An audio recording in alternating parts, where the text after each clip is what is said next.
Wow, thank you so much संकेत जी, thank you so much. सबसे पहले तो दोस्तों, आज आप लोग चैनल में जिन महानुभव को देख रहे हैं ये वही हैं जो कि डेडपूल की ओरिजिनल आवाज हैं, साउथ की अनेकों फिल्म कर चुके हैं, प्लस सारे कैरेक्टर्स, मतलब आप मैक्सिमम जो डबिंग के किंग कहलाए जाते हैं, संकेत महात्रे। बहुत बहुत स्वागत है आपका एक बार बहुत फिर से बहुत चैनल में। शुक्रिया। कैसे हैं आप? मैं बिल्कुल ठीक हूँ। बहुत बहुत शुक्रिया आपका भी कि आपने मुझे आपके चैनल पर दोबारा इनवाइट किया। Thank you so much. संकेत जी, सबसे पहला तो यही सवाल आपसे कि मतलब आपने साउथ की एन नंबर ऑफ फिल्म्स करी हैं, आपने हॉलीवुड करा है, बड़े बड़े टीवी सीरीज को आपने जो हॉलीवुड की आती हैं उनको आवाज दी है। जी। एक नेपाली फिल्म करना, वो भी जो कि इतना क्रेज हो जाएगा, क्या सोचा था? नहीं, बिल्कुल बिल्कुल नहीं सोचा था। आई मीन हमने काफ़ी कई बार इंटरनेशनल फिल्म्स डब की हैं। हिंदी में हमने इंडोनेशियन चाइनीज़ फिल्म्स वगैरह डब की हैं, फ्रेंच फिल्म्स डब की हैं। पर कभी नेपाली फिल्म करने का ना मौका मिला, ना कभी मैंने सुना कि कोई नेपाली फिल्म ऑफिशियली इस तरह से डब हुई है। मैंने जब नेपाल कभी विजिट किया है लाइफ में, तो तब कुछ कुछ नेपाली सिनेमा देखा है। एंड कल्चरली काफ़ी सिमिलर हैं हम लोग, और वो सिनेमा अब कहाँ पहुँचा है इसका तब तक अंदाज़ा नहीं हुआ जब तक मुझे पूछा गया कि प्रदीप जी की आवाज़ देनी है और ऐसी ऐसी फिल्म है प्रेम गीत, उसके ऑलरेडी 2 पार्ट्स आ चुके हैं, थर्ड पार्ट है। और I was very curious about it कि यू नो एक हॉलीवुड या बॉलीवुड जब हम बात करते हैं तो वी नो कि कहीं भी आप रहो आपको पता है कि वो सिनेमा कैसा है, क्या चल रहा है। पर हम कई बार अज्यूम कर लेते हैं कि शायद रीजनल सिनेमा, जो आई मीन रीजनल बोलना भी उसे गलत ही होगा एक तरह से, बट अज्यूम करते हैं कि सब स्टैंडर्ड होगा। And I am really glad कि अब ये नेपाली फिल्म भारत में डब होके आ रही है, क्योंकि और ना सिर्फ भारत में, दुनिया में हर जगह डब होके आ रही है, क्योंकि इससे लोगों को पता चल जाएगा कि it is at par with international cinema. बहुत खूबसूरती से शूट किया हुआ ये सिनेमा है, और बढ़िया स्टोरी है, और बहुत ब्यूटीफुल सीन्स हैं, बहुत अमेजिंग लोकेशंस हैं, lovely songs. And so I am glad कि ऐसी फिल्में अब आएँ तो लोगों को पता चले कि यार this is at par with everything else. Sanket ji, ये मुझे जानना है सबसे पहले तो कि ये प्रोजेक्ट आपकी झोली में आया कैसे, और क्या आपने इसका ऑडिशन दिया था या क्या था? एक तरह से जो जो मेकर्स हैं, जो सिंह जी हैं, उन्होंने I think they contacted the studio, और कहीं से I think they already knew कि मैं अल्लू अर्जुन की आवाज़ वगैरह देता हूँ। एंड द स्टूडियो कॉन्टैक्टेड मी, और उन्होंने बात की जब रुद्रा में हुआ था इसका डबिंग, और मुझसे जब बात हुई थी तो उन्होंने यही कहा था कि वो तो नाम से जानते हैं आपको, और उन्होंने तय कर रखा है कि आप इसे करवानी है। तो इट वाज रियली, इट्स काफ़ी काफ़ी साल जब आप काम करते हैं और फिर जब सामने से इस तरह का अप्रिसिएशन आता है, और ख़ास तौर पर ऐसी जगह से जहां आपको नहीं लगता कि आपका काम पहुंच रहा है, and then you start realising कि कितनी बड़ी पहुंच है डबिंग इंडस्ट्री की, और कि वहाँ पर नेपाल वगैरह में भी, कभी कभी पाकिस्तान में, कभी लंदन वगैरह से लोग वहाँ भी हमारा सिनेमा एंजॉय कर रहे हैं, तो क्यों ना अब उनका सिनेमा हम एंजॉय करना शुरू करें। तो आई वॉज रियली हैप्पी कि नाम से उन्होंने बुलाया, और वो चाहते थे कि मैं आवाज़ दूँ। सो आई वॉज थैंकफुली कोई ऑडिशन नहीं देनी पड़ी, and I am really glad because to be a part of something that happens for the first time बहुत रेयर चांसेस मिलते हैं, and I am really happy to be a part of this film. Sanket ji, ये कब की बात है? आपने इस फिल्म की डबिंग कब कर ली थी? क्योंकि ये फिल्म तो अभी सितंबर में रिलीज हुई जी। है, 2022। जी। आपने इसकी डबिंग कब से शुरू कर दी थी, या फिर? हमने इसकी डबिंग काफ़ी पहले, रफली मार्च के महीने में आई थिंक हमने इसकी डबिंग पूरी कर ली थी, और उसके बाद फिर पैच वर्क, थोड़े से करेक्शंस वगैरह किए गए थे। तो बहुत बहुत पहले ही इसकी इसकी डब पूरी हो चुकी थी, और अच्छे से काफ़ी वक्त लेकर इसे प्रमोट वगैरह किया गया, और उसके नतीजे अब सामने आ रहे हैं, लोग बहुत पसंद कर रहे हैं, और I am glad that they've taken it to an international level. Such a proud moment, I would imagine, for people of Nepal as well, कि उनका सिनेमा अब हर तरफ जा रहा है, और and I am really glad because मैं ये I always tell this about dubbing. मैं डबिंग के बारे में ये अक्सर कहता हूँ कि डबिंग लोगों को ना जोड़ने का काम करती है एक तरह से। It's a very inclusive career path. For example कि बहुत सारी अलग भाषाओं के सिनेमास को, या उनकी डॉक्यूमेंट्रीज को, या वेब सीरीज को जब आप अलग भाषा में ट्रांसलेट करके, डब करके प्रेजेंट करते हैं, तो कई नए लोग उस आर्ट फॉर्म से जुड़ जाते हैं। And that is a great thing I think. और मुझे खुशी है कि अब इंडिया में हिंदी में लोग इस सिनेमा का आनंद ले पाएंगे।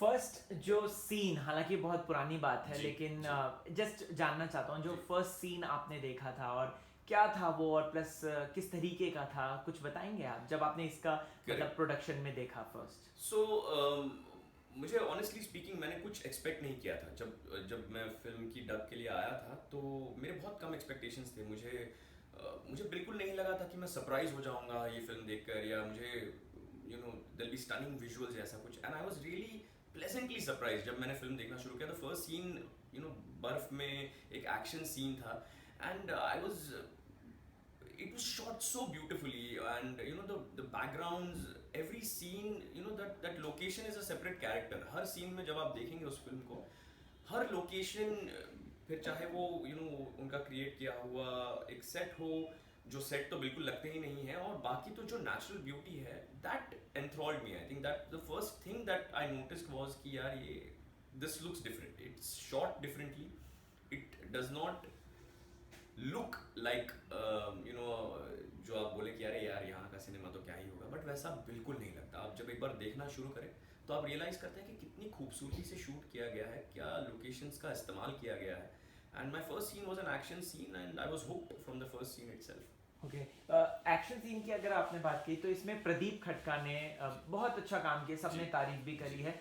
आप जब देख रहे थे तो मतलब कितना वो मैचिंग में, उनके डायलॉग्स में कितना आपको लग रहा था कि हमारी हिंदी भी है, और प्लस करेक्ट कितना आपको लग रहा था उससे परफेक्ट मैच करने के लिए, लिप सिंक के लिए?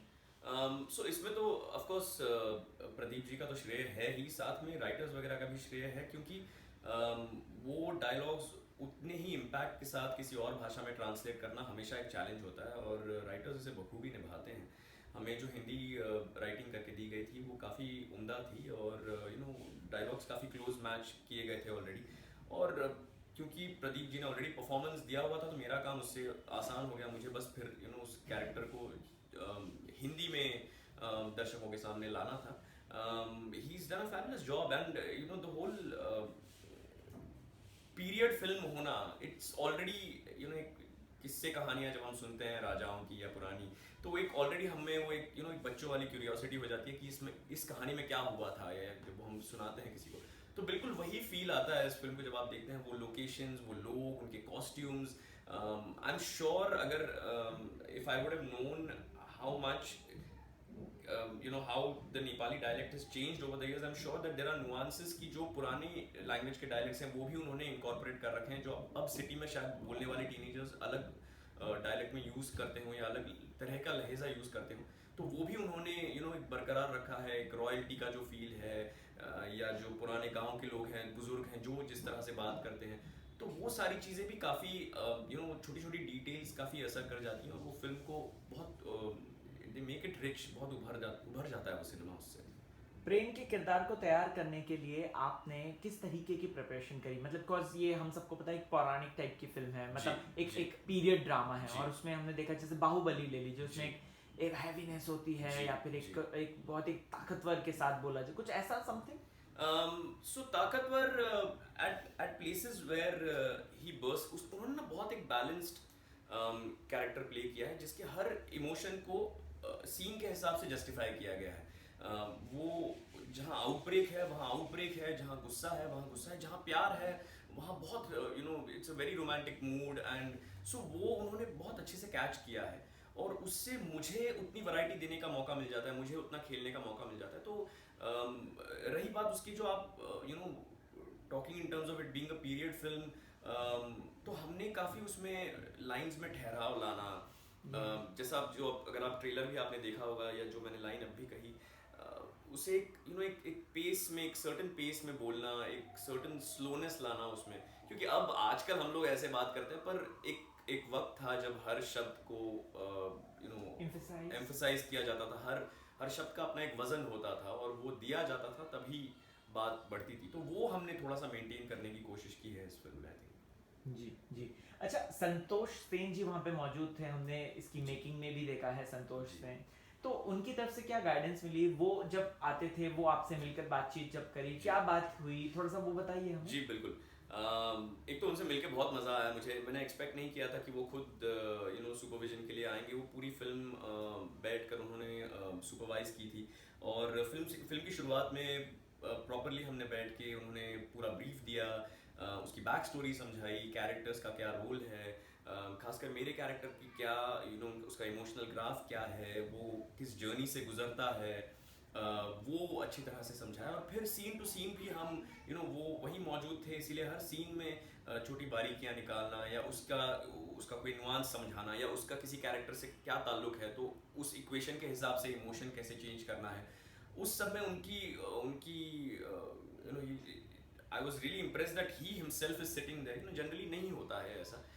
एंड जब ऐसी चीज़ें होती हैं और जब इतना इम्पोर्टेंस दिया जाता है किसी किसी सिनेमा को, तो वो तो फिर एंड में वो एक अच्छा प्रोडक्ट बन के ही सामने आता है। और I think that is the response that they are receiving for the film.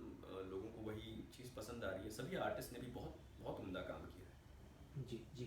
संतोष सेन जी के बारे में बोला जाता है कि वो बहुत ही एकदम कूल माइंडेड काम रहते हैं। जी। आप भले ही उनके सामने हल्का सा मतलब थोड़ा सा शैतानी कर भी दे तो वो इतना मतलब माइंड नहीं करते हैं, वो उसको वैसे ही एज वाइज समझाते हैं। जी। तो आप लोग जब जब वहाँ पे मौजूद थे, बातचीत हुई, तो आपने मतलब ये चीजें नोटिस करी क्या उनकी हाँ, पर्सनालिटी एब्सोल्युटली। उनकी पर्सनालिटी यार पहले नोटिस हो ही जाती है। मतलब आप भले रूम में हो और उनसे बात ना भी कर रहे हो, ना जानते भी नहीं हो, वो जब रूम में एंटर करते हैं तो आप नोटिस कर लेते हैं कि यार ये कोई कुछ कुछ अलग है ये। और I was really impressed that उस शूट हमारी उस डबिंग के दौरान भी उन्होंने एक छोटा सा व्लॉग वगैरह, एक छोटी सी डॉक्यूमेंट्री की तरह एक शूट कर लिया। और सभी डबिंग आर्टिस्ट से भी उन्होंने बात की। उन्हें उनका एक स्पेशल सेक्शन उन्होंने डायलॉग्स का सेक्शन, एक इंटरव्यू का सेक्शन वगैरह शूट किया। And that is not only is that हमारे लिए बहुत सेटिस्फाइंग हो जाता है जब हम ऐसे इंटरव्यूज वगैरह में आप हमें इनवाइट करते हैं एज एन आर्टिस्ट। इट बहुत इट फील्स रियली ग्रेट कि आप कुछ कर रहे हैं, उसका अप्रिसिएशन मिल रहा है, जैसा कि मैंने कहा। और जब खुद एक इतनी बड़ी फिल्म का प्रोड्यूसर आ रहा है और वो सारे आर्टिस्टों को बिठा के नहीं मैं आपको शूट करना चाहता हूँ, मैं जानना चाहता हूँ कि आपने क्या सोचा, आपको कैसा लगा ये एक्सपीरियंस, और तो हमें भी बहुत अच्छा लगता है। और it feels we feel important. और वो इम्पोर्टेंस जब आप किसी आर्टिस्ट को देते हैं तो ऑफ कोर्स वो आर्टिस्ट पूरा मन लगा के उस प्रोजेक्ट में फिर उतर जाता है। So that was really great about him.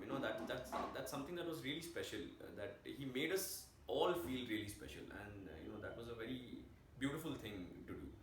संकेत जी, ये थोड़ा सा हाइपोथेटिकल क्वेश्चन है जी। तो मुझे सोच के बताइएगा। जैसे साउथ की फिल्में जो हैं वो हिंदी में बनती ही बनती हैं। विक्रम वेधा आ रही है, वो हम सबको पता है जी। कि आर माधवन साहब की फिल्म है। अगर प्रेम गीत हिंदी में बनी जी। तो ड्रीम कास्ट क्या होगी आपको लगता है? प्रेम और गीत कौन बनेंगे? यार ये तो बहुत ही मुश्किल सवाल है। देखो यार, मैं personally I am a Hrithik Roshan fan, so I will be little partial और मैं कहूँगा कि फिर यार तो प्रेम की आवाज़ तो ऋतिक को ही देनी चाहिए, ऋतिक रोशन से ही करवानी चाहिए definitely. And I think anybody that knows Hrithik Roshan knows that वो जोधा अकबर अगर आपने देखे तो you can play the period thing to finesse. और अगर हीरोइन की बात करूँ तो I am a huge fan of Deepika Padukone. I really love Alia Bhatt's work. तो यार मेरे लिए बस ऋतिक रोशन आ जाए, फिर आगे तो आप लोग देख लेना कास्ट में क्या होता है। I will be really happy किया। प्रदीप खटका जी से बातचीत हुई आपकी? क्या उन्होंने बोला? और आपका काम देखकर कुछ बातचीत या फिर कुछ फीडबैक या समथिंग कुछ ऐसा? प्रदीप जी के साथ मैंने इंस्टाग्राम पे कनेक्ट किया। उन्होंने he was very gracious, he message me और उन्हें काम पसंद आया। उन्होंने ट्रेलर वगैरह भी शेयर किया मेरे साथ। And I congratulated him, I thanked him that I was a part of this small project which turns out to be like एक milestone project जैसा है, क्योंकि ये पहली चीज़ है जो निकली है वहाँ से, और अब बहुत निकलेंगी। मैं तो दुआ करूँगा कि इनफैक्ट जब ऐसा कुछ होता है ना कि जब आप अप्रिशिएट करने लगते हो, जैसे एक साउथ की फिल्म मैंने देखी जो बहुत बड़े स्टार्स वाली थी और वो बहुत चल गई, फिर मुझे इंटरेस्ट आ जाता है, फिर मैं कुछ छोटे स्टार्स वाली अच्छी फिल्में भी देख लेता हूँ। फिर मैं then you start moving to deeper cinema in different. So वैसा ही आई एम रियली होपिंग कि वैसा ही इस नेपाली जॉनर के साथ, नेपाली फिल्मों के जॉनर के साथ भी, और बहुत सी अच्छी फिल्में नेपाल में ऑलरेडी आ चुकी हैं। आई एम रियली होपिंग कि अब वो भी उन्हें हिंदी में पुश करके हमारे दर्शकों तक लाने की कोशिश करें. I hope Pradeep also takes this initiative with all his other films, and I think he's also been a great push in terms of the promotions and all, because it's very important. जब कोई चीज़ पहली बार आ रही है तो लोगों को तो उसके बारे में कुछ पता ही नहीं होता, तो वो अवेयरनेस लोगों में लाना और to make them understand कि ये एक this is a good piece of cinema that you should definitely go and watch. वो करने की जिम्मेदारी उन्होंने उठाई. आई थिंक गुरुंग जी ने भी उठाई, और all of them as a team have come out and they've promoted it really well. बहुत अच्छा काम किया है promotions का, I think, and I'm really glad that I was able to kind of voice for him. I hope there's more projects in the future where I get a chance to do the same. Okay, एक और hypothetical question आपसे. 2023 की अगर बात करें तो back to back अब films आ रही हैं. हाँ. शाहरुख साहब जो कि 2018 में आए थे जीरो के बाद, फिर बैक टू बैक 3 फिल्म आ रही, पठान, जवान, डंकी. जी. अगर आपको मौका मिला और आपको बोला गया कि किसी एक फिल्म का आपको जो है वॉइस ओवर करना है, जी. सो आप कौन सी फिल्म को चुनेंगे और क्यों? यार तुम किसी जिसे खाना पसंद हो ऐसे इंसान तो पूछो कि ये इतनी सारी डिशेस हैं, इसमें से क्या क्या खाना पसंद करोगे. सो मैं I am a very greedy artist. उस हिसाब से अगर मैं बात करूँ तो आई लव टू वॉइस, और स्पेशली जब इंटरेस्टिंग प्रोजेक्ट्स होते हैं या कैरेक्टर्स होते हैं तो मुझे बहुत मज़ा आता है यार. मतलब इट डजेंट मैटर कि आपका कैरेक्टर फिर हीरो है, विलन है, कोई साइड एक्टर है जो कुछ कमाल का कुछ करके जा रहा है 2 सीन्स में ही. What matters to me is वो मौका मिले कि जहाँ वो एक कुछ और करके दिखाओ, कुछ अलग करके दिखाओ जो आपने पहले ना किया हो.